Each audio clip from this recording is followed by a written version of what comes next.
All right, so we are going live. Hey, welcome everyone to our Success Mastermind for the Friday, the 5th of November. Remember, is it the 5th of November? That movie, V for Vendetta, Guy Fawkes. Remember the 5th of November? The 4th or the 5th? I don't know. Anyway, here we are, 5th of November. John Lavenia here with you. As always, good to see everyone on a fun Friday, on a formal Friday. You're looking very nice. Am I dapper? Am I amply dressed? Yes, thank you. Thank you. Here we go. I thought instead of white, I would do black with a contrasting. This is actually one of my favorite ties. It's very nice. Yeah, look at that. In fact, all of them that I still have are my favorites because I had back when I used to work an office job and it was, shirt and tie every day. I accumulated this massive assortment of ties over years. And then I just had them and I had them and I had them. And then I was thinking, this was just a few months ago, maybe 2 or 3 months ago. You guys might remember I talked about clearing out my closet and creating some space, right? And I grabbed these tie racks and they're all full of ties. And I'm like, one tie rack. All right. Since I hardly ever wear ties. And and some of them were kind of hard to pull off the rack. That's a nice tie, but I'm never going to wear it. Right. So I had this pile of ties and other items as well that I donated and I cleared out the space. Yeah. I did that with my husband's ties too, because when he passed away, he had lots and lots and lots of ties and just donated them all because none of my kids wear ties unless they absolutely have to, and they have their own ties anyway. So, yeah. There you go. So now ties are a personal statement. It's kind of like, obviously women, I think women have it harder with their fashions and all the considerations they have about fashion. A man can jewelry. Yeah. A man can wear, gray suit, white shirt. The tie is the only thing that changes. That's a completely different look. Yeah. The tie changes the whole damn thing, right? So I think we got it easy, Anyway, good to see you all. Daisy, Edward, good to see you, brother. Lindsay's here. We've got a couple things today. Obviously, we're in our general session right now. I'm going to be back here with everyone at 3 p.m. Pacific time, 6 p.m. Eastern for Be Heard. I've got a lot going on, a few things that we could talk about. Of course, that's a session where I get to listen to you. So if you've got anything you want to talk about, bring it. But we've got some ideas that we've been kicking around here in the group, one of which we're executing right now. And that is holidays are coming up. And I know many of you have gift items, gift ideas that things that you sell, right? And so I'm happy to promote that to anyone here in this group. If you've got a product, I'm happy to promote it to anybody who will listen. I've got thousands of people on my email lists. Check out. In fact, I did this just the other day. Hopefully you all received it. It was I promoted Stuart and Leah Wild, Thrive Organics, the bath bombs, the growing kit where you have the seeds and you grow the vegetables starting in the jars, and then I guess you move them out to a garden or something. But anyway, these are gift ideas for the public. They're readily available on Amazon. I'm happy to make that stuff known. I know I'm going to be pushing out some promo for, I think, Virginia Pipitone with her cookie cookbook. I'd like to get something out for Julia with Toozle Puzzles. Anyway, if you've got something like that, go ahead and hit me on my email. And you all know my email here, right? Because you've received plenty of emails from me. And say, hey, here's the write-up, here's the pictures, or here's the link to the Amazon listing or Etsy or whatever you're doing. And I'd be happy to promote any gift type, products. So there you go. What else? Here's what I wanted to talk with you about today. Oh, does anybody have a joke? It's Friday. I need a joke. No jokes. You see, when we run with smaller groups like this, we have less, dog shows and jokes and stuff, which is how Fun Friday actually started. Right. And wearing Hawaiian shirts and whatever. I know we got a lot of people who are really, really busy right now with other things. In fact, I've been in close communication recently with Lieutenant Colonel Mark Riggle and others who are regulars around here who haven't been so regular so recently. But we're glad you're here. And even if you're catching this on the replay, hey, Shani's here, welcome. But here's the idea that was coming up for me today as I was running down the street with my wife and our dogs, and which is a form of exercise. And a topic of discussion came up with me and Shannon talking about consistency, which isn't a new topic, right? I mean, many of us have read The Power of Consistency by Weldon Long, right? That's a classic book. I recommended that to a lot of people. We went through that in our book study group.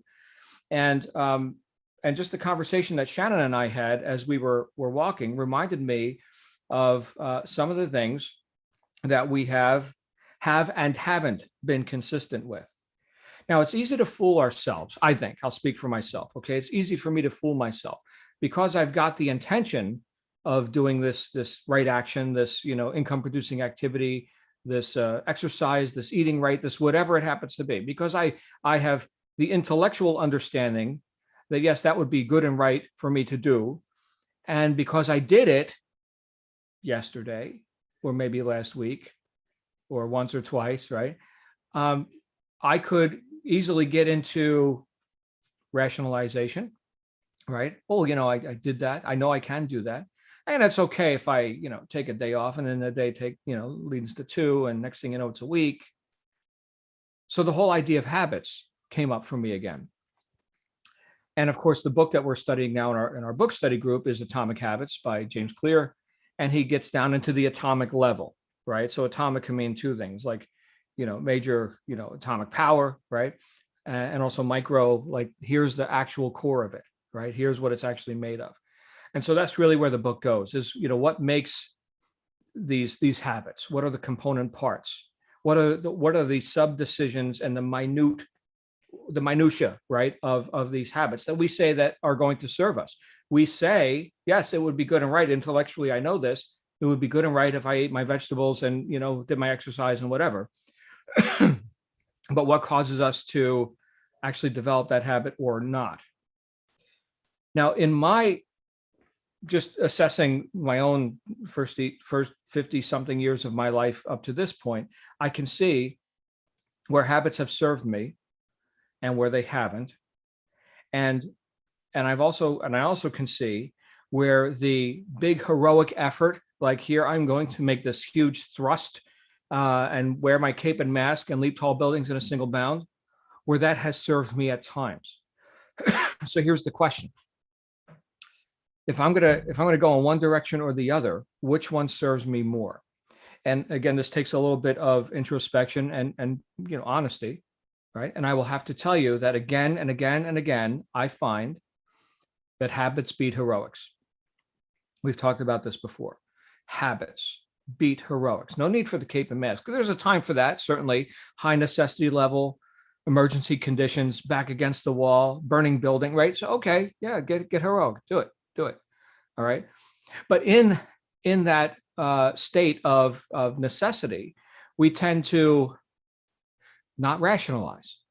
We tend to, as Dorothea Brand said in her classic book, excuse me, guys, still getting over some pollen or whatever this is. But she said the courage of desperation, right? So I don't have time to like Q&A with you or with myself, right? High necessity level or desperation or emergency or whatever we want to call it. Suddenly I'm courageous. So what causes us, if in fact you own this, and in fact you've recognized this for yourself, what causes us to give ourselves a break, to rationalize to ourselves when the necessity level isn't quite high enough?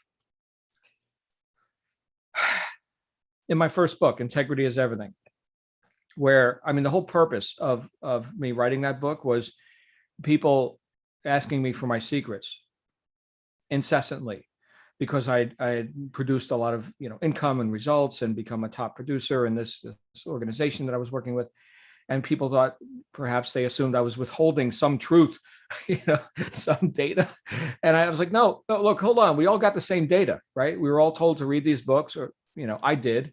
Hopefully you did, right? We were told to go to these seminars, and this was before webinars, right? I just applied the data. We all got the same data. I just applied it to whatever degree, not perfectly. I don't know, right? I call that integrity, right? Does that make me special or something? Am I a unicorn? No, no. So here's 200 pages, read the book. Now it's not a secret anymore. That's it. That's how that came to be. And I just kind of dumped everything that I found workable in my life by having applied it, not by just parroting what some motivational speaker said or something, right? As long as I am sitting there, consuming content from somebody else, that's good and right. It might be good instruction, and it might be crap. I don't know. I've read a lot of crap too, but as long as I'm doing that, I am not cause. I am the effect. I am the effect of whatever the author says. We've got to balance that flow. We've got to turn that around, and now outflow, not just constantly inflow. We've got to outflow stuff, action, right, and decisiveness. And when we do that, we can assess this is workable or not, right? And now we can base our decisions on. We talked about yesterday, the wisdom to know the difference between things you can change and things you can't. We referred to Reinhold Lieber's Serenity Prayer. Well, now that's wisdom, because I've applied knowledge. Here's what this author knows, and now I can know it too, or debunk it, right? I can see what's workable in my life, and now I can more readily make decisions without so much Q&A or so many considerations about it. I asked one of our members about this. It was a couple months back. They were talking about how they find that they hesitate. They're in a state of indecision more so than they are in right action or spontaneous right action, which is really where you want to be. Now we're getting into the flow, spontaneous right action. And they find themselves, because they chose to look, right, introspect a bit. I spend a lot of time not doing and just wondering what to do. That's a clue. And so I asked them, what are the component parts of indecision? I mean, if indecision is the enemy, and I believe it is, in fact, I know it is, right? If sitting there wondering what to do is what consumes your time and gets nothing done and does not bear fruit, okay, well, what are the component parts of indecision? So like we were talking about atomic habits, right? Here's James Clear talking about, here are the component parts of how a habit develops. And you can be deliberate about this. All right, well, what are the component parts of indecision? Which seems more mysterious, right? And here's the answer. Considerations. Yeah, but, well, maybe, but that thinking, all these considerations, right, are the component parts of this demon called indecision. So because the necessity level and this is nice, right? It's a little luxurious. We're not being chased by saber-toothed cats, and we don't have burning buildings every minute of every day, right? So because we're not living in a state of chronic emergency, which is a good thing, we have the luxury of indecision and of not developing those habits and of giving ourselves a break. Now, I'm not saying to be hard on yourself and that you're constantly striving and your whole life is, a series of, drudgery, or no, none of that. I'm happy when I'm in action. I'm happy when I'm decisive. I'm getting results. I'm creating options in my life. I'm seeing further down the path because I'm consistently walking down this path, and I get to see more and more, survey more of the scene and make new decisions. But when I'm stopped because of who? Because of me, I'm actually I'm investing in the most expensive luxury on the planet. Indecision. That's really expensive. You can go buy Lamborghinis and everything else. None of that costs what indecision costs. None of it. So back to the whole idea of developing habits. How do you know then? And this is for me, this is what I've discovered, because here's some of my considerations. How do you know that you're going down the right road? Remember, the wisdom is what we're looking for. Applied knowledge, not just hearsay or, something that somebody else said. But how do we know? Our answers are revealed. Let me say this. Our answers are revealed by our action. Even if it's just a little action, even if it's just a little tiny step in a direction, that will reveal you're going in the right direction. Or no, get back, right? But our answers are revealed by our action, not by hypothesizing or theorizing about stuff. So I'm thinking for everyone here we are in the last couple of months of the year. and I'm thinking for you, as I think for myself, I'm thinking, what are the little things that I can make, or little decisions that I can make, and little actions that I can take that by the time we get to January 1st, where people are hopefully sobering up and making new decisions, which they call resolutions or whatever, that we have no work to do there. In other words, we already have resolve. I don't need the calendar to tell me today's the day upon which you shall develop resolve in your life. Please, right? In other words, can we start our new year now? We can. You start it whenever you want. I don't care what the calendar says, right? And can we do that incrementally? Because as James Clear talks about in the book that we're all studying right now, assuming you're participating in our book study group, it's that logarithmic increase. So I should do it in this direction because you're looking at me, right? So here's the baseline, the 0, and we start taking little actions and we don't see much fruit. It's, I guess it's better than sitting there doing nothing. But then that starts to compound and compound. The next thing you know, you're straight vertical. Beautiful, right? But it was all these little things that led up to that. Now I don't have to make these decisions anymore. They're already made. So the thing that I've practiced avoidance on, just, in the human condition, right? Avoiding decision-making, avoiding change, avoiding, work, which is a 4-letter word. It's actually a beautiful word. It means on-purpose action, right? But these on-purpose actions that I have, for whatever reason, rationalized myself out of doing consistently enough, well, let's go ahead and just do them. And you know what? You can even give yourself a break. You can be like, look, this is just a practice run. This is just a practice run. It's not even New Year's Day yet. I'm just trying it on. Okay, great. Do that for 60 days. Guess what's going to happen? You'll have the habit. You'll have the habit. Now, this works if we want to give ourselves a break. There's other ways that this shows up in life. And I've talked with, I know Lindsay about this, and I think Daisy and a few others in the sales and marketing world. Okay, so here's what I do to give myself a break. Let's say I'm doing my consulting work, okay, and I'm meeting with a new batch of clients that I've never sold this product or produced this sales pitch or whatever. I will go into it thinking this is just a practice run, right? And you know what? Most people, let's say that you had a product that you wanted, the salesperson to go ahead and put out into the marketplace and sell for you. You're the product producer. Here's the sales consultant or something. Typically, the product producer doesn't have super high expectations because they're accustomed to dealing with very low conversions, right? They have product, they have supply, but the demand hasn't been there. That's why they consult with someone who knows how to sell. So their expectations are low.